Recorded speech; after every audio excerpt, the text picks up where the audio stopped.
नमस्कार बंधुरा रूपास किचेने सबाइके स्वागतम। आजकेर रेसिपि काँचा आमेर आइसक्रीम बानानो खूबई सहज। जखोनी मन चाइबे खूब सहजेई बानिये निते पारबेन कोनो रकम मोल्ड छाड़ाई और खेतेओ हय खूबई भालो। आशा करी रेसिपिटी आपनादेर भालो लागबे। ताहले चलुन देखे नेওয়া যাক। शुरू थेके शेष पर्यन्त देखार जोन्नो आपनादेर काछे अनुरोध रइलो। एखाने आमी 4टे मीडियम साइजेर आम निये आमगुलोके धुए निয়েছি। कड़ाते किछुटा जल निये गरम करते बसिए देब। जलटा जखोनी गरम हये जाबे एर मध्य आमगुलो दिए देब। आमगुलो जलेर मध्य देওয়ার पर ढाका दिए 10 থেকে 12 मिनट धरे सेদ্ধ करे नेब गैसेर फ्लेमटा हाईते रेखे। 12 मिनट पर ढाका खुले देखे नेब आमगुलो सेদ্ধ हयेछे किना। একটা ছুরি দিয়ে এইভাবে চেক করে নেব। দেখুন আমগুলো খুব সুন্দর সেদ্ধ হয়ে গেছে। এই সেদ্ধ করা আমগুলো একটা বাটির মধ্যে কিছুটা জল নিয়েছি তার মধ্যে এইভাবে রেখে দেব। তাহলে আমগুলো খুব তাড়াতাড়ি ঠান্ডা হয়ে যাবে। আপনারা চাইলে জলে না রেখে এমনি রেখেও ঠান্ডা করে নিতে পারেন।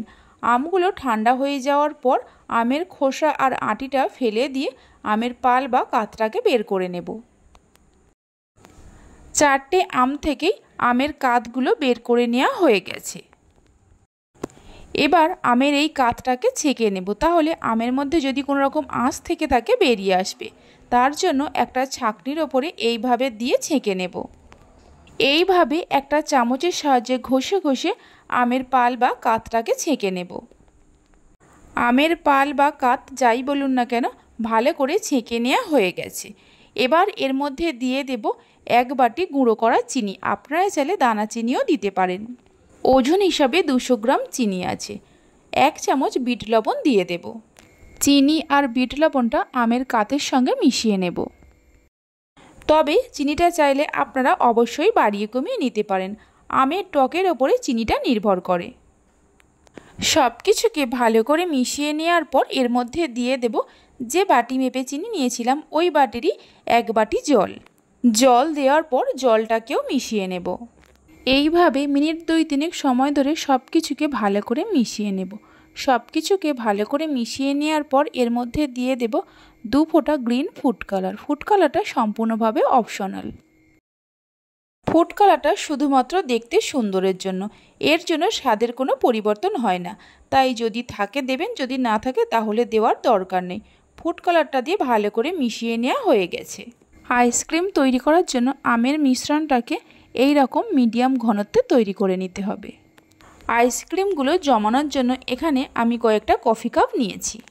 কফি কাপের মধ্যে আমের মিশ্রণটা এইভাবে ঢেলে নেব। আপনারা চাইলে স্টিলের ছোট ছোট গ্লাসের মধ্যে বা কাঁচের গ্লাসের মধ্যেও জমাতে পারেন। কফি কাপের মধ্যে আমের মিশ্রণ ঢেলে নেওয়া হয়ে গেছে। একটা করে কফি কাপ নিয়ে এইভাবে ফয়েল পেপার দিয়ে আটকে দেব। আপনাদের কাছে যদি ফয়েল পেপার না থাকে তাহলে প্লাস্টিক দিয়েও এইভাবে আটকে দিতে পারেন। ফয়েল পেপার দিয়ে আটকে দেওয়ার পর মাঝখান দিয়ে একটা ছুরি দিয়ে এইভাবে একটু করে কেটে দেব। মাঝখান দিয়ে একটু করে কেটে দেওয়ার পর একটা করে আইসক্রিমের কাঠি নিয়ে এইভাবে দিয়ে দেব। 2টো আইসক্রিমের কাঠি আমার কম পড়েছে তাই এর মধ্যে আমি 2টো টুথপিক নিয়ে এইভাবে দিয়ে দেব। আইসক্রিমের কাঠিগুলো দেওয়ার পর 8 থেকে 10 ঘন্টাও ডিপ ফ্রিজে রেখে দেব। আপনারা চাইলে ওভারনাইটও রাখতে পারেন। 10 ঘন্টা পর ফ্রিজ থেকে বের করে নিয়ে আসার পর আপনাদের দেখাচ্ছি। দেখুন আইসক্রিমগুলো কত সুন্দরভাবে জমে গেছে।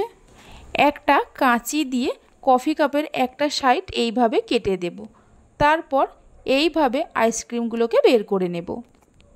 দেখুন আইসক্রিমগুলো কত সুন্দর হয়েছে আর খেতেও হয় অসাধারণ। এইভাবে আমি সব কটা আইসক্রিমকে কফি কাপ থেকে বের করে নেব। এইভাবে একবার আইসক্রিমের রেসিপিটি বাড়িতে বানিয়ে দেখতে পারেন।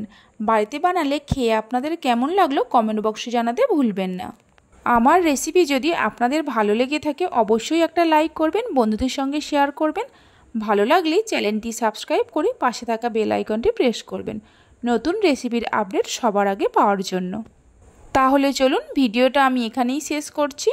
আপনারা সবাই ভালো থাকবেন, সুস্থ থাকবেন। ধন্যবাদ।